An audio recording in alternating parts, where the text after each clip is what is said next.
امام جعفر صادق علیہ السلام جب منصور کے دربار میں پہنچے تو وہاں ایک طبیب ہندی ایک کتاب طب ہندی منصور کو پڑھ کر سنا رہا تھا۔ آپ بھی بیٹھ کر خاموشی سے سننے لگے۔ جب وہ فارغ ہوا تو آپ کی طرف متوجہ ہوا اور منصور سے پوچھا، یہ کون ہے؟ منصور نے جواب میں کہا، یہ عالم آل محمد صلی اللہ علیہ وآلہ وسلم ہے۔ طبیب ہندی آپ سے مخاطب ہوا اور بولا، آپ بھی اس کتاب سے کچھ فائدہ اٹھانا چاہتے ہیں؟ آپ نے فرمایا، نہیں۔ اس نے کہا، کیوں؟ آپ نے فرمایا، جو کچھ میرے پاس ہے وہ اس سے کہیں بہتر ہے جو تمہارے پاس ہے۔ اس نے کہا، آپ کے پاس کیا ہے؟ آپ نے فرمایا کہ ہم گرمی کا سردی اور سردی کا گرمی سے، رطوبت کا خشکی سے اور خشکی کا رطوبت سے علاج کرتے ہیں، اور جو کچھ رسول خدا صلی اللہ علیہ وآلہ وسلم نے فرمایا ہے اس پر عمل کرتے ہیں اور اس کا انجام اللہ تعالیٰ پر چھوڑتے ہیں۔ میں نے یہ علم سوائے اللہ تعالیٰ کے کسی سے حاصل نہیں کیا، لہٰذا بتلاؤ ہم دونوں میں سے کس کا علم بلند و برتر ہے؟ طبیب ہندی، کیا کہا جائے؟ میں تو یہ سمجھتا ہوں کہ شاید میں آپ سے زیادہ عالم ہوں۔ امام جعفر صادق علیہ السلام، اچھا میں تم سے کچھ سوال کر سکتا ہوں؟ طبیب، ضرور پوچھئے۔ امام، یہ بتاؤ کہ آدمی کی کھوپڑی میں کثیر جوڑ کیوں ہیں، سپاٹ کیوں نہیں؟ طبیب، کچھ غور و خوض کے بعد، میں نہیں جانتا۔ امام، اچھا پیشانی پر سر کی طرح بال کیوں نہیں ہیں؟ طبیب، میں نہیں جانتا۔ امام، پیشانی پر خطوط کیوں ہیں؟ طبیب، معلوم نہیں۔ امام، آنکھوں پر آبرو کیوں قرار دیے گئے ہیں؟ طبیب، میں نہیں جانتا۔ امام، آنکھیں بادام کی شکل کی کیوں بنائی ہیں؟ طبیب، معلوم نہیں۔ امام، ناک دونوں آنکھوں کے درمیان کیوں ہے؟ طبیب، مجھے معلوم نہیں۔ امام، ناک کے سوراخ نیچے کی طرف کیوں ہیں؟ طبیب، معلوم نہیں۔ امام، ہونٹ منہ کے سامنے کیوں بنائے ہیں؟ طبیب، معلوم نہیں۔ امام، آگے کے دانت باریک و تیز اور دھاریں چپٹی کیوں ہیں؟ طبیب، معلوم نہیں۔ امام، مرد کی داڑھی کیوں ہے؟ طبیب، معلوم نہیں۔ امام، ہتھیلی اور تلوے میں بال کیوں نہیں ہیں؟ طبیب، معلوم نہیں۔ امام، ناخن اور بال بے جان کیوں ہیں؟ طبیب، معلوم نہیں۔ امام، دل صنوبری شکل کا کیوں ہے؟ طبیب، معلوم نہیں۔ امام، پھیپھڑے کے دو حصے کیوں ہیں اور متحرک کیوں ہیں؟ طبیب، معلوم نہیں۔ امام، جگر گول کیوں ہے؟ طبیب، معلوم نہیں۔ امام، گھٹنے کا پیالہ آگے کی طرف کیوں ہے؟ طبیب، معلوم نہیں۔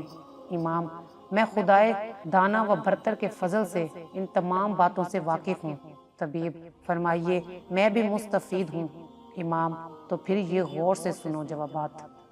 آدمی کی کھوپڑی میں مختلف جوڑ اس لیے رکھے گئے ہیں تاکہ درد سر اس کو نہ ستائے۔ سر پر بال اس لیے اگائے تاکہ دماغ تک روغن کی مالش کا اثر جا سکے اور دماغ کے بخارات خارج ہو سکیں، نیز سردی و گرمی کا بلحاظ وقت لباس بن جائے۔ پیشانی کو بالوں سے خالی رکھا تاکہ آنکھوں تک نور بے رکاوٹ آ سکے۔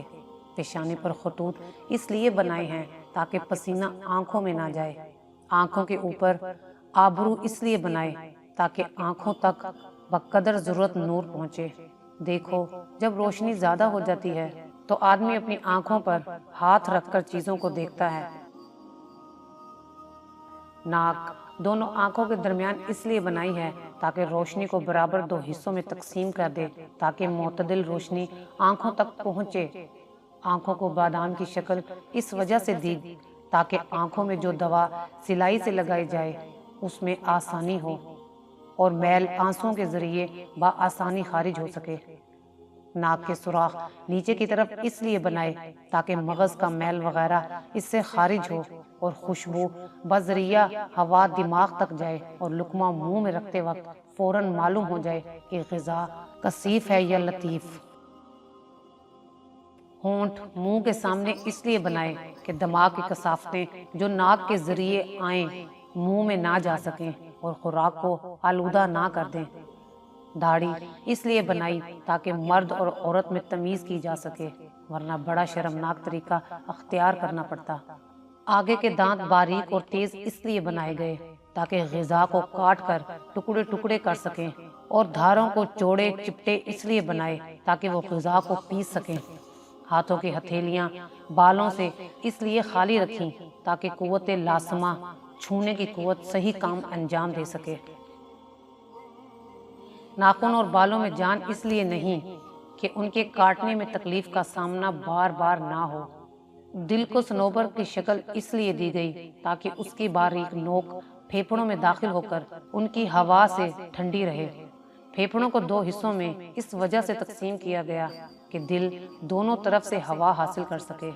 جگر کو گول اس لیے بنایا ہے تاکہ معدے کی سنگینی اپنا بوجھ اس پر ڈال کر زہریلے بخارات کو خارج کر دے۔ گھٹنے کا پیالہ آگے کی طرف اس لیے ہے تاکہ آدمی بآسانی راہ چل سکے، ورنہ راستہ چلنا مشکل ہو جاتا۔ امام جعفر صادق علیہ السلام نے اپنے شاگرد کو مخاطب کر کے فرمایا، اے مفضل، ذرا غذا کے بدن میں پہنچنے پر غور کرو اور دیکھو کہ اس حکیم مطلق نے اس عجیب کارخانے کو کس حکمت اور تدبیر سے چلایا ہے۔ غذا منہ کے ذریعے پہلے معدے میں جاتی ہے، پھر حرارت غریری اس کو پکاتی ہے، اور پھر باریک رگوں کے ذریعے جگر میں پہنچتی ہے۔ یہ رگیں غذا کو صاف کرتی ہیں تاکہ کوئی سخت چیز جگر کو تکلیف نہ پہنچا دے، کیونکہ جگر ہر عضو سے زیادہ نازک ہے۔ ذرا اللہ تعالیٰ کی اس حکمت پر غور کرو کہ اس نے ہر عضو کو کس قدر صحیح مقام پر رکھا ہے، اور فضلہ کے لیے کیسے ظروف، پتا، تلی اور مثانہ خلق فرمائے تاکہ فضلات جسم میں نہ پھیلیں اور تمام جسم کو فاسد نہ بنا دے۔ اگر پتہ نہ ہوتا تو زرد پانی خون میں داخل ہو کر مختلف بیماریاں مثلا یرقان وغیرہ پیدا کر دیتا۔ اگر مثانہ نہ ہوتا تو پیشاب خارج نہ ہوتا، اور پیشاب خون میں داخل ہو کر سارے جسم میں زہر پھیلا دیتا۔ تاریخ کی کتابوں میں ایک واقعہ درج ہے کہ ایک بدو کی دلہن کو، جس کو گھوڑے پر بٹھا کر لوگ لائے تھے، دلہن کے گھوڑے سے اترتے ہی اس بدو نے اس گھوڑے کی تلوار سے گردن الگ کر دی۔ لوگوں نے اس سے ایسا کرنے کی وجہ پوچھی تو کہنے لگا کہ میں یہ برداشت نہیں کر سکتا کہ میری بیوی کے اترنے کے فوراً بعد ہی کوئی اور اس کی پیٹھ پر بیٹھ جائے، اور دلہن کی سواری کی وجہ سے تاحال گھوڑے کی پیٹھ گرم ہو اور کوئی غیر مرد اس حرارت کو محسوس کر لے۔ اسی طرح ایک اور واقعہ ہے کہ ایک عورت نے اپنے شوہر کے خلاف عدالت میں کیس دائر کیا کہ اس کے ذمہ میرا حق مہر کے 500 دینار ہیں۔ عدالت نے شوہر کو بلا کر پوچھا تو اس نے انکار کر دیا۔ عدالت نے گواہوں کو طلب کیا اور ان سے گواہی لیتے وقت عورت کا چہرہ پہچاننے کے لیے عورت کو نقاب اتارنے کا کہا۔ اس پر اس کا شوہر جلدی سے کھڑا ہو کر کہنے لگا کہ قاضی صاحب، میں تسلیم کرتا ہوں کہ مجھ پر میری بیوی کے 500 دینار لازم ہیں، بس آپ اس کا نقاب نہ اتروائیے۔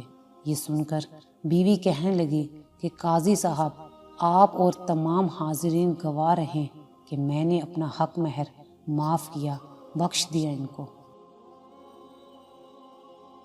قاضی بیچارہ حیران و پریشان کہ یہ ہو کیا رہا ہے۔ خیر، ان میاں بیوی کے جانے کے بعد قاضی نے محرر سے کہا کہ اس کیس کا الگ فائل بناؤ اور نام لکھو مرد کی غیرت۔ علامہ ابن قیم رحمۃ اللہ علیہ فرماتے ہیں کہ انسان کے دل میں غیرت ہوتی ہے، اور اگر غیرت نہ ہو تو اس دل میں محبت ہو ہی نہیں سکتی، اور محبت سے خالی دل میں ایمان اور دین کیسے باقی رہ سکتے ہیں۔ المیہ ہے کہ آج کے ترقی یافتہ دور میں ہوا کی بیٹی اور عصمت مسلم کو بلا روک ٹوک نیم برہنہ کرنے پر امت فخر کر رہی ہے، اور مسلمانوں کا وقار چند ٹکوں کی بھینت چڑھ چکا ہے۔ سو محبت کیجیے، حلال کیجیے، اسلامی غیرت و حمیت کا جنازہ نکالنے سے پرہیز کیجیے۔ اگر آپ کو ہماری یہ ویڈیو اچھی لگی ہو تو اسے لائک کریں، شیئر کریں اور مزید اچھی ویڈیوز دیکھنے کے لیے ہمارا چینل سبسکرائب کریں۔